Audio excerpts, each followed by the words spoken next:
আজ ভোরে ৪৫ জন যাত্রী নিয়ে ভয়াবহ দুর্ঘটনার কবলে পড়ল বাস।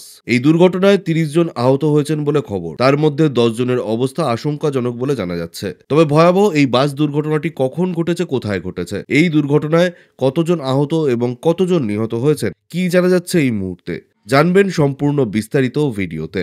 তাই অবশ্যই ভিডিওটি শেষ পর্যন্ত দেখবেন এবং আপনি আপনার জেলার নাম ভিডিওর কমেন্ট বক্সে কমেন্ট করে আমাদের জানিয়ে দেবেন। আপনার জেলার নতুন কোনো খবর বেরিয়ে এলে আমরা আপনাকে জানিয়ে দেব। একটা ছোট্ট অনুরোধ আপনার কাছে, ভিডিওটিতে একটি লাইক করবেন এবং আপনি এই চ্যানেলটিতে নতুন হলে চ্যানেলটিকে সাবস্ক্রাইব করে পাশের বেল বাটনটি বাজিয়ে দেবেন পরবর্তী খবরগুলো সবার আগে দেখার জন্য। ঘন কুয়াশার জের রাজস্থানের দুর্ঘটনার কবলে পড়ল যাত্রীবাহী বাস। এখনও পর্যন্ত পাওয়া খবর অনুযায়ী ৩০ জন আহত হয়েছে, তার মধ্যে ১০ জনের অবস্থা আশঙ্কাজনক। বৃহস্পতিবার ভোরে ৪৫ জন যাত্রী নিয়ে বাসটি রাজস্থানের দৌসা জেলা থেকে রওনা দিয়েছিল। উজ্জয়ন থেকে দিল্লি যাওয়ার পথে দিল্লি মুম্বাই এক্সপ্রেস হাইওয়েতে এই দুর্ঘটনা ঘটে। পুলিশ জানিয়েছে, ঘন কুয়াশার জন্য দৃশ্যমানতা কম থাকায় বাসটি দুর্ঘটনার কবলে পড়ে। দুর্ঘটনার ধাক্কা এতটাই শক্তিশালী ছিল যে বাসের সামনের অংশ ছিন্নভিন্ন হয়ে যায়।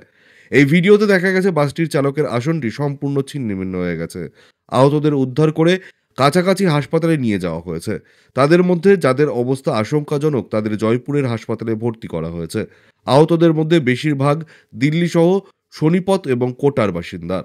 অতিরিক্ত পুলিশ সুপার চারুল গুপ্তা জানিয়েছেন, লাডলিকা বনস গ্রামের কাছে দিল্লি মুম্বাই এক্সপ্রেস ওয়েতে ১৯৮ নম্বর পিলারের সামনে এই দুর্ঘটনাটি ঘটে।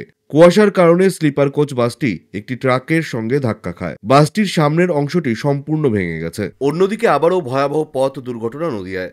নদিয়ার চাপড়ার বড় আন্দুলিয়া পেট্রোল পাম্প সংলগ্ন কৃষ্ণনগর টু করিমপুর রাজ্য সড়কের ঘটনা। নিয়ন্ত্রণ হারিয়ে নয়াঞ্জলিতে উল্টে গেল যাত্রীবাহী বাস। দুর্ঘটনায় আহত একাধিক। এরপর ঘটনাস্থলে পুলিশ গিয়ে উদ্ধার কার্য শুরু করে। জানা যায়, বৃহস্পতিবার বেলা বাড়তেই এই ভয়াবহ দুর্ঘটনার কবলে পড়ে যাত্রী বোঝাই বাসটি।